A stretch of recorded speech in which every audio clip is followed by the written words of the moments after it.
And this is under review. Usually it's me just talking about Colorado sports with a sprinkling of national sports stories as well. But I have a guest for today, Mr. Will Vogel. You'll know him from a lot of shows we have here on the Sideline Sports Network. How are you doing, Well? Doing good, Jordan. Just watching some early college football action.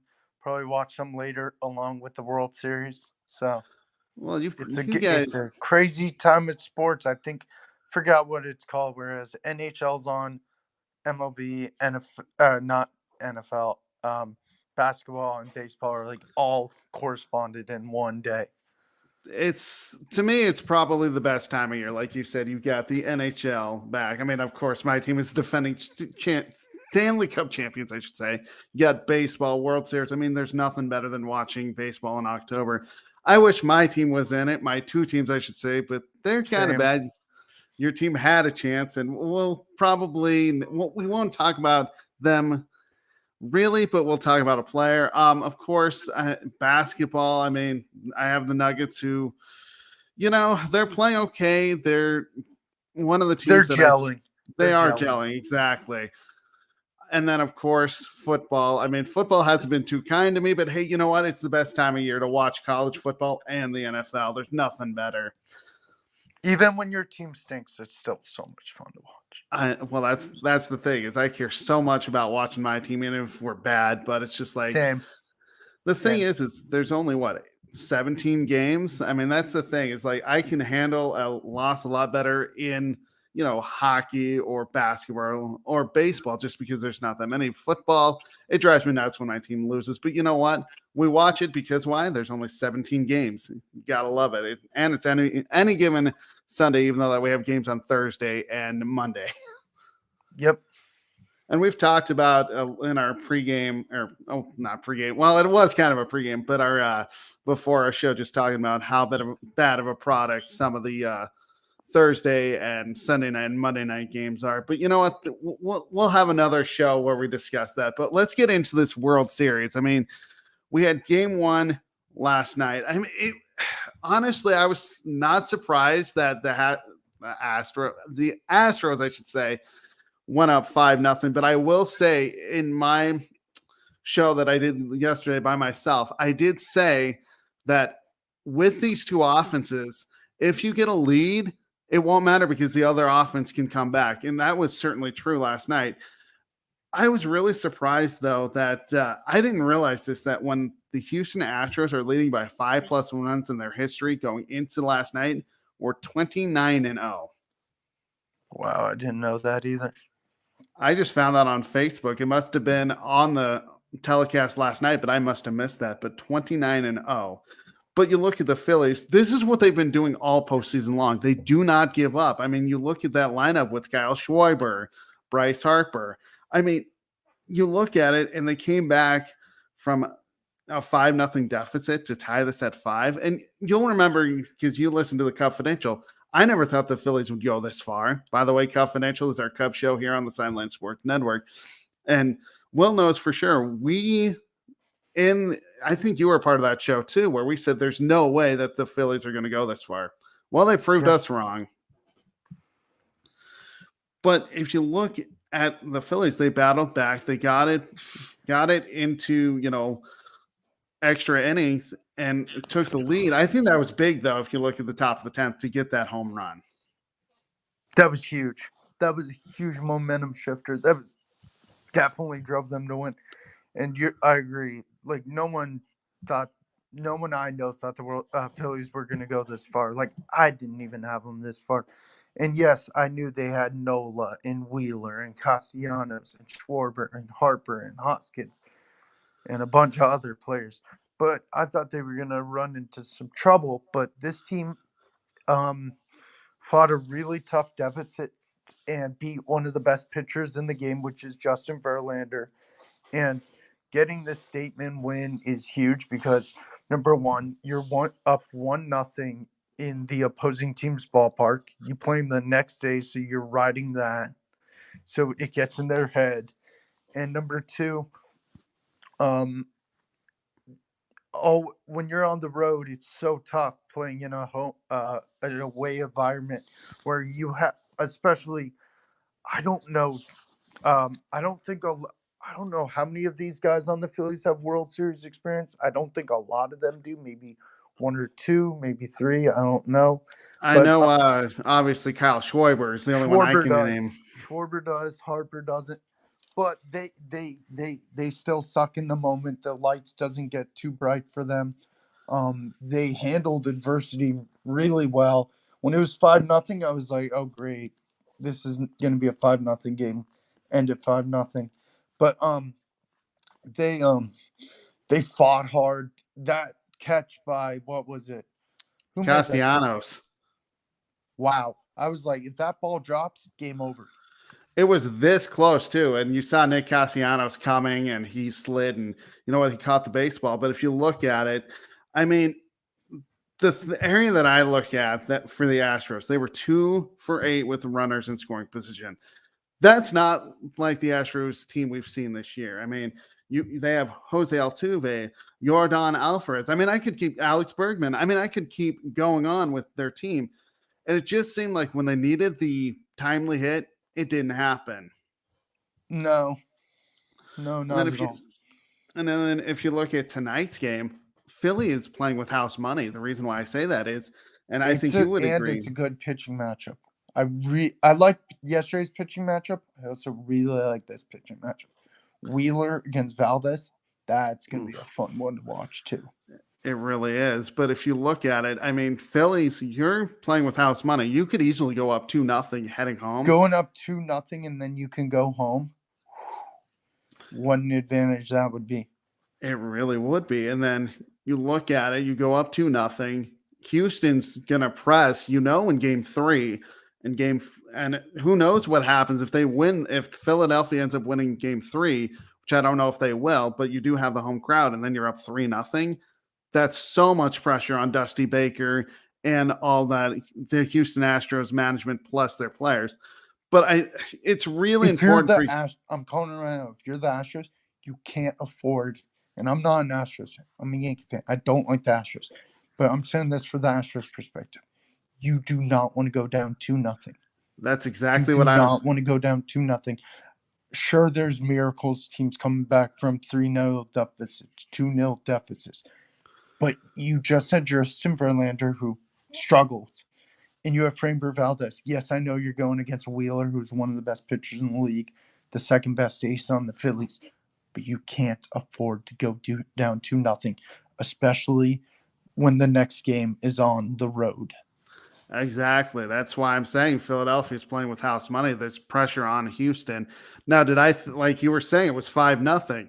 Did I think that the Phillies would come back? No, I thought it was 5-0. Oh, this is going to be a 7, Yep. 8 run game. Nope, that didn't happen. So you got to give credit to the Phillies, but I definitely look at it this way, that it's a much better bigger game for Houston. If you're Philadelphia, like I said, you have to play with house money. You can go up 2-0. Put so much pressure on them going home. If you're the Houston players and the management, you go into your team meeting and saying, yesterday was a fluke. Just put in your mindset, if you can, this series is 0-0. The series is 0-0. Even though yesterday will probably still be on my mind, think the series is 0-0. You gotta always take that perspective. I definitely agree with you. So we're going to move on to one of your players on your favorite team, Aaron Judge. So much has been brought up of where he's going to land in free agency. He's a free agent. If you look at it, I understand why, people would want him. He hit .311 with 62 home runs in the regular season, added 131 RBIs and 28 doubles. Of course, he's a really good outfielder, and you saw that with the Yankees. No errors and 6 outfield assists, a great arm. Any team would want him. The thing is, though, if you look at his postseason, and unfortunately, I'm sorry, he didn't show up in the NLCS. No worries, he did not. But he had 36 at-bats in the postseason with a .139 batting average and 2 home runs and 3 RBIs. I have to credit, though, the pitching of who'd you play in the first round? I can't even remember. Cleveland. Cleveland, that's correct. Yeah, that's right. Cleveland and, of course, Houston kept him off balance. The question is, though, where does he go? So the postseason was definitely rough. The postseason's definitely a different animal. We both know that. You got regular season teams, and then you got postseason teams where teams turn up the amp from 1 to 5 or 1 to 10 or 1 to 100. But yes, it was a very tough postseason for Aaron Judge. I feel like he had a lot of pressure on him, even though he did get that home run to pass Maris, get the AL record. He probably still felt the pressure on his shoulders, saying, I'm betting on myself still, because he bet on himself this year. He denied money. And then also the New York crowd, the media, ESPN, MLB Network, all the MLB related stuff in the sports network were all like, Aaron Judge, Aaron Judge, Aaron Judge. What is he going to do? Aaron Judge, Aaron Judge. He bet on himself. Where is he going in the offseason? And that probably got in his head psychologically. What I think is going to happen is, first off, I know we're talking about Judge. I think the Yankees need to make moves first before. Of course, Judge is the number one priority. Re-sign Judge, but you got to get rid of kind of Falefa in my eyes. He's a good fielder, doesn't have a bat. Roldis Chapman He's is just, gone. no offense, I hate saying this to fans who like him, spoiled brat. He decided to stay home instead of going to mandatory workouts. And I know he had a horrible year, and we've talked about his ERA, his win-loss. It's called being a team player, not being a self-centered jerk. He is not coming back to the Yankees. I think he's going to a small market organization. I want him as far away as from the Yankees, because that guy is super self-centered. The next guy, Josh Donaldson. He was good when he was with the Twins. He was all right. He was good with his other teams. He was on the Blue Jays and other teams. He's past his prime. He's past his prime. Love Donaldson. Love his demeanor, but just I don't like the antics he does. He just needs to go to a mid-level team. Just I was sad when we lost Gio Urshela. I love Donaldson, but Gio Urshela was a good third baseman. He was a good fielder. I want him gone. The last guy, Aaron Hicks. What are you doing on the roster? You're 30-something years old. You're taking away a roster spot from a bunch of young, good players who probably are going to come out through our system, and you're just not performing. Like, I know you have spurts of goodness, but I've seen more spurts of bad. So I think he needs to retire. But yes, the main priority as a Yankee, re-sign Judge, because if you're Boone and Steinbrenner and Cashman, I go with Judge in the office, give them a checkbook, say how much do you want. We'll say yes or no, and we'll go from there. I think the Giants are going to make an amazing offer? Yes, but the thing is, Aaron Judge loves the Yankee fans. We love him. The problem is, who's closer to contending every year? The Giants or us? Us. Who's more likely to get crowds in the stadium? Us or them? Us. Even though they have an amazing ballpark. So, I understand he's from there. I think he comes back to New York. Do I think it's going to be like a 10-year deal? No. I think it's going to be like a 5-year deal. I would have to agree. I mean, I look at where the rumors are for him to land. The Cubs, I mean, I'm a Chicago I saw Cubs the fan. Dodgers, and I was like, I'll get don't need him. Dodgers don't make sense either. The Cubs don't make sense. We already have outfielders. If you look at the Dodgers, this is just supposedly the plan if they were to get him, because we know the Dodgers will spend, I should say. You would move Mookie Betts, one of your best outfielders, to second base. That wouldn't make a whole lot of sense. So He's never played the position. That's exactly correct. I don't get it. So honestly, though, I would agree he's staying in New York. I just don't see how you can let that guy go. If you let that guy go as a Yankee fan, and you somehow make the postseason, you're out first round, guaranteed. Yeah, I agree with that. I mean, you want a guy who can not only play the outfield, and we've seen that he can get base hits. I mean, yeah, it didn't happen in the postseason, but who cares? I mean, yes, the postseason matters, but the point I'm trying to make is that he still got you timely hits in the regular season. That means more to me. Plus, he got 62 home runs. You want Yeah. that power in your lineup. But you touched on it, how to improve your MLB team. For me, though, as a Rockies and a Cubs fan, for the Rockies, it's starting pitching. It's always been pitching, and you obviously know how hard it is to pitch in the the altitude in Coors Field. The thing that bugs me though is they were a worst in terms of team ERA at 5.06. Starting pitching stood at 5.22, second to last. Bullpen was 4.85. It's just the thing about the Rockies is I know I'm not, I'm just a fan, but what I've seen with them is they will spend money on the hitting, the hitting, the hitting. Well, what do you need to be successful? And we've seen this with the Astros and the Phillies. You need pitching. You can go with hitting, and I get that, but you still need some pitching, and they don't do it. And I've seen a couple of rumors on who they are trying to get. I see Carlos Rondon. I don't see him coming to Colorado because he went 14-8 for the Giants. His ERA was 2.88. What does he want? He wants to be on a contending team. Now, the guy that I think kind of makes a little more sense is a guy that he would help our bullpen, and he actually did it when he was here. He also pitched for the Yankees, I believe, Adam Ottavino. He's one of those guys that can be the setup man and help I think the he's bullpen. with Boston currently. That might sound right. I'm not exactly sure where he is, but all I know is he was with the organization from 2012 to 2018. And actually he was 7-18 as a relief pitcher. I don't care about that, but the ERA for him was 3.41. Yeah, that sounds a little high, but he's a setup man. And I think that's where the Rockies need to go. As for the Cubs, we have starting pitchers in Kyle Hendricks and Marcus Stroman. Sure, I've criticized Marcus Stroman. Could Carlos Rondon go there? That kind of makes more sense than the Rockies. But like we've said in the Cup, I was saying Cub Federation, but that's not our show, Cub Fidential. And you've heard this. We have to decide, are we rebuilding or are we trying to go for it?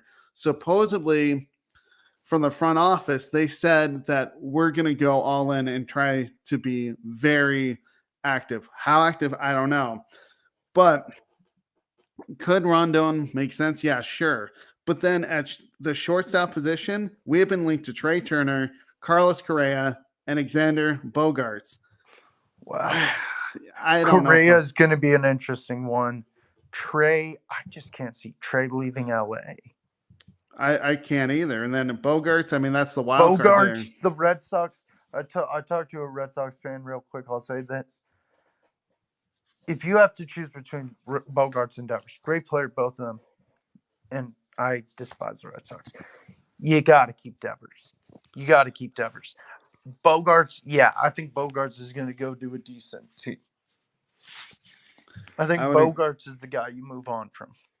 I would agree. I mean, Carlos Correa, I like him, but he's going to probably be the number one shortstop besides Trey Turner that's in free agency. I mean, how much money are the Cubs willing to spend? You already know that, especially watching our show and just watching Major League Baseball, they got rid of high-priced players, Chris Bryant, Javier Baez, and of course, one guy that Rizzo, I wish he was still on the team is Rizzo. Yeah, exactly. And then there's some rumors about Aaron Judge, and I'm like, why would that make sense? Yeah, exactly. Doesn't make a whole lot of sense, but you know what? Winter is coming soon. I mean, it'll be interesting with the winter meetings. I hopefully for you, the Yankees get a little bit better than they were. Of course, I do think, and we talked about it on 108 Stitches with Scott. What's his last name? Morganroth.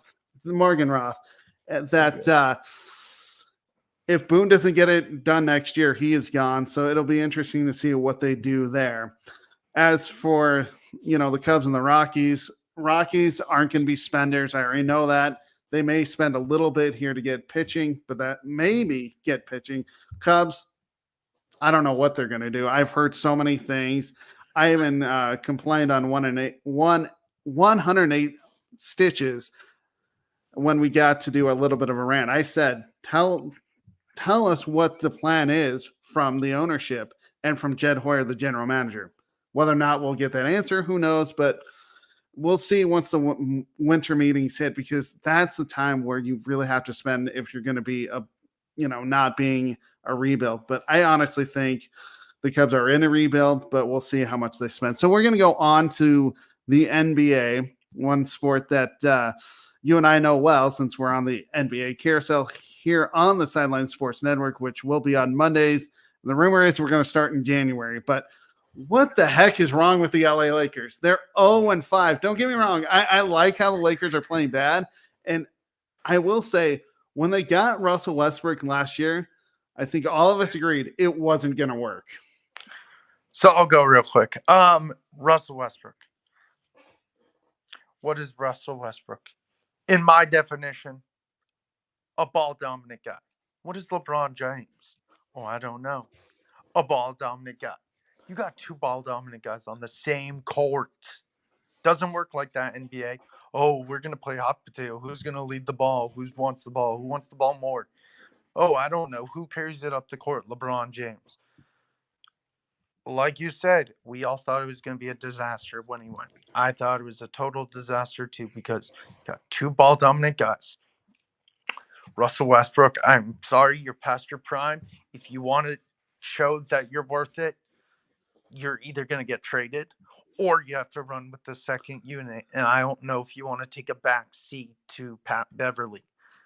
You don't have much left in the NBA. No offense. I know this sounds controversial. I just don't think he has a lot of years left, because who wants a guy who is getting older, super ball dominant, kind of a ball hog, a turnover machine? Like, I get it. Everyone talks about the triple double thing. I don't care. This is Westbrook now, not then. Now, and then you got LeBron, who's still one of the best players in the league, but he's still missing easy shots. Like, I saw him miss a few layups the other day, and like, he's not the LeBron of youth where he was in Cleveland and Miami dunking every play and making jump shots and stuff. And then you got Anthony Davis, who's definitely not the same player he was in New Orleans. This guy's so much more injury prone. The other day during the Nuggets game I was watching, and you probably saw it too, he was wincing. His back was wincing. He's had injuries the last few years. And if you're the Lakers, I don't know how much longer you're going to have a healthy Anthony Davis, because they said, oh, he's healthy now. No, he's not. No, he's not. No. He's lingering with something. And I don't know how many more years of an Anthony Davis you could get, especially injury-prone Anthony Davis. Because in New Orleans, he was putting up double-doubles almost every night. This guy right now is a shell of a former self. Yes, he's still one of the best players at his position, but he's not what he was.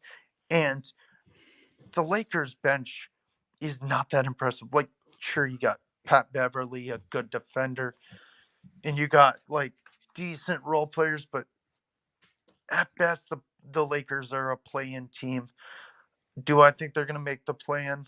There's a way, but no, that team is just the right term is pure chaos, just out there. I'm not sold on the team. I haven't been sold on the team in years.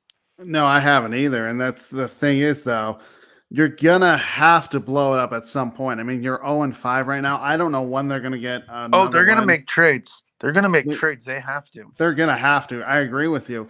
The question is where does Russell Westbrook go? I mean, I've heard Charlotte as a landing spot. I heard that, and it made me so mad. George Karl, as much as I respect George Karl as a head coach, he said LeBron should go to Denver. I'm sitting there going, why would that make sense? It wouldn't make and then any I sense. see these stupid rumors that like in a few years LeBron may go back to Cleveland before he retires. They don't need LeBron. This young core for Cleveland is already too much fun to watch. It really is. I mean, I thought it was smart You that they got put Donovan you put Mitchell. him in there, it ruins the chemistry. It really does. And I agree with that, especially in Denver. We already have a team that's trying to gel, and Your team's already fine. I think you oh, got a yeah, good exactly. young team. Do I We think you're definitely do. title contenders? Not yet, but you got Jamal Murray, you got MPJ, you got Jokic, you got Aaron Gordon. Yeah, you got fun pieces. We really do. And who's coming into his own is a Christian Brown, who actually played for Kansas last year. Kansas, yeah. He's playing He's a really. fun dude. As a Tar Heel fan, I hated playing him in the national championship, but he fits you guys so well. He's been really good to our for our rotation. And then the thing I look at the Lakers is you're last in a lot of categories. You're last in scoring. You're last in field goal percentage and from the 3-point line. I feel sorry for the next few days. You have it on you? I know the Lakers play the Nuggets tomorrow in LA. After that, I really have no idea. Yeah, that's a no. So now we're gonna move on to a happier subject. How do I feel about our NBA team so far? I'll go first. I mean, the Nuggets sit at 4-2. I'm happy where we're at. We're still gelling with Jamal Murray and Michael Porter Jr. I know Porter Jr. missed one game because of back spasms, but you know what? That was just load management. I'm not worried about it. You look at Jokic, he's doing his thing with almost a triple double each night, 20.7 points, 10.7 rebounds, 8.8 assists. I know we got blown out in our two losses to Utah and Portland. Portland's a good team, though. They've got Damian Lillard and Jeremy Grant. And then you look at Utah. That was just their first game. But the thing is, it's the nice thing about this year's team as opposed to last year is we only had Aaron Gordon really as a scorer for Jokic. Now you have Michael Porter Jr. and you've got Jamal Murray as well as Kentavious Caldwell-Pope averaging 11.8 points per game. And we talked about Brown, who's the rookie from Kansas, but another guy who I think was a great pickup for us and it's very underrated. That is Bruce Brown. The guy is shooting 10.7 points per game. Not Him bad. leaving the Nets was a good thing. It really was. I mean, you can see that there's not a lot of pressure on him to perform. Pistons, he did nothing. Nets, he did and then he's going to be good for you guys.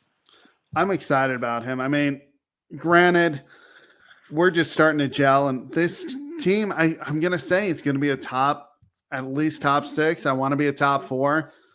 I mean, winning the championship is always hard. I'm not going to put those expectations. I did say I wanted to go to the Western Conference Finals, but again, it's so hard in an 82-game schedule. So who knows what we're going to end up doing. But all I know is as long as all of our pieces are healthy, we'll be a top 6 and hopefully a top 4 team.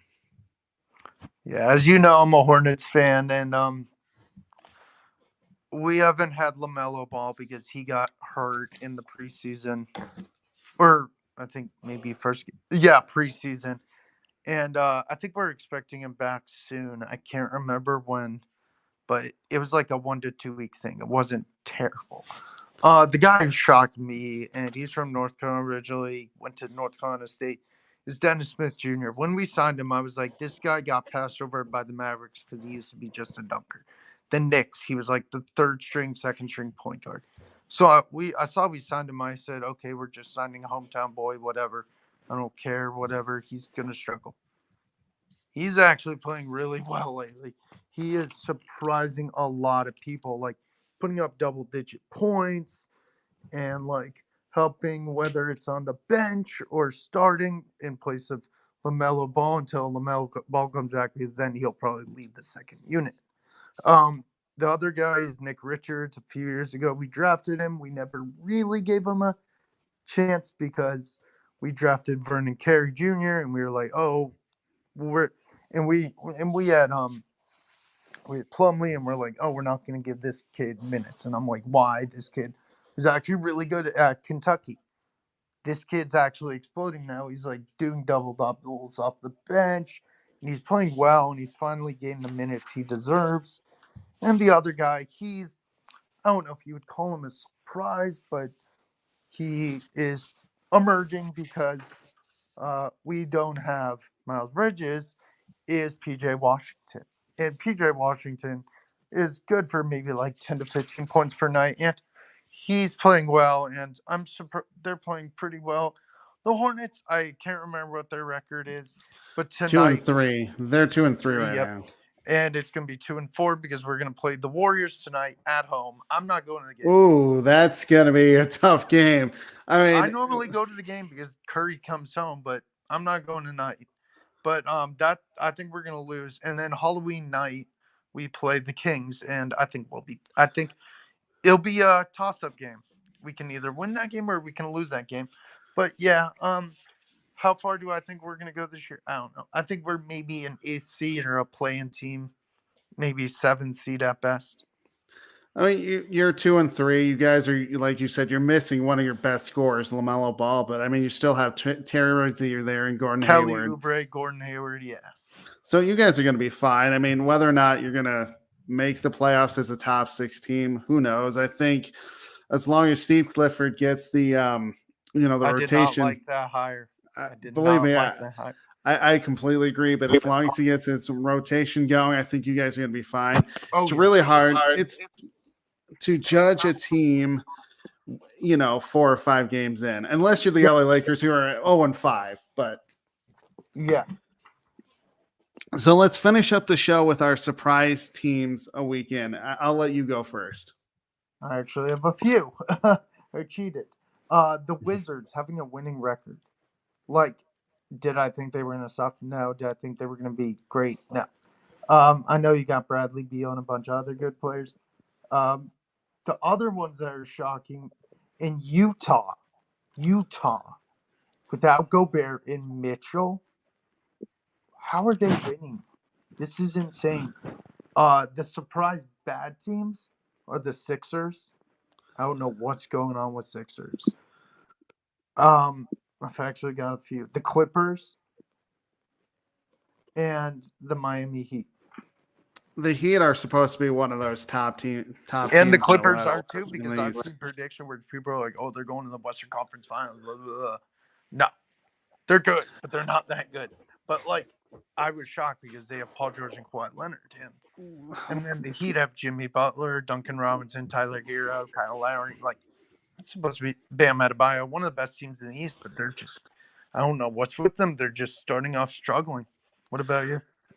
The Heat, to me, though, I mean, I think that is a surprise bad team because you look at it, they went to the Eastern Conference Finals last year, got beaten by the Boston Celtics. And I do agree, you've got Tyler Hero, you've got who actually could be a starter in this league, but he's coming off the bench. Jimmy Butler. I mean, it's like Bam Adebayo. You've nailed it on the head that's a team that should not be struggling, but they are. My surprise team, I could say Portland, but the reason why I'm not going to say that is because they have one of the best shooters in the league in Damian Lillard, and they got Jeremy Grant. I would agree with you that it's the Utah Jazz. And of course, we know what Utah did in the offseason. They got rid of Rudy Gobert and Donovan Mitchell. Of course, Quinn Snyder. That situation just didn't make sense. You'd rather, get rid of these all-stars and not keep your coach. That situation made no sense to me, especially when he went 372 and 264, a winning percentage of .585 plus. He took you to the playoffs, 6 straight years. Basically, I thought it was going to be a rebuild. They're proving that it's not going to be a rebuild. They're 4-2. Offensively, they score 115. Go ahead. They're gonna find out they're gonna find out they're actually the Jazz who don't have those two superstars. Probably, but offensively, they're averaging 115.8 points per game. Lauri Markkanen leads the team with 21.2 points per game. Jordan Clarkson is basically the only superstar you really have. Yep. And he's not going to save the Jazz. He's averaging 16.7 points per game.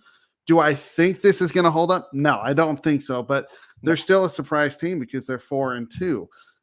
And if you look at the first game against the Nuggets last week, I know it was the first game for the Nuggets, so you can't really put a lot of stock in it. But the Jazz were saying, you know what?